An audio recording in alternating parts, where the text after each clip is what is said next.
Hi everyone, সবাই কেমন আছো? আশা করি সবাই খুব ভালো আছো। আমি ফ্লিপকার্ট থেকে একটা মার্সের লিপস্টিক অর্ডার দিয়েছিলাম আর সেটাই আর চলে এসছে, তাই তোমাদের সাথে একটু শেয়ার করছি। চলো প্যাকেটটা খুলি আর তোমাদেরকে দেখাই। এখানে আমি মার্সের নিউড কালারটা অর্ডার দিয়েছিলাম। এটা একটা বক্সের মধ্যে 3টে কালার থাকে, প্রত্যেকটা কালারই খুব সুন্দর। দেখো একবার।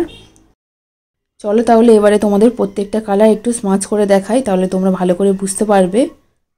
প্রত্যেকটা সেট নাম্বার আমি তোমাদের স্ক্রিনে দিয়ে দেবো, তোমরা দেখে নেবে।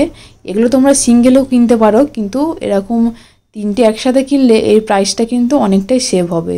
মার্সের নিউড কালারের এই সেটটা দাম কত নিল তোমাদের আমি স্ক্রিনে বলে দেবো। আর এই প্রোডাক্টের লিঙ্কটা আমি তোমাদের ডেসক্রিপশান বক্সে দিয়ে দেবো, তোমরা অবশ্যই ওখান থেকে চেক করে নিতে পারো। তোমরা যদি এরকম ভিডিও আরও দেখতে চাও তাহলে অবশ্যই কমেন্ট করে জানিও কিন্তু। আজকের ভিডিওটা তোমাদের যদি ভালো লেগে থাকে তাহলে লাইক, কমেন্ট, শেয়ার আর সাবস্ক্রাইব করতে ভুলো না কিন্তু। টাটা।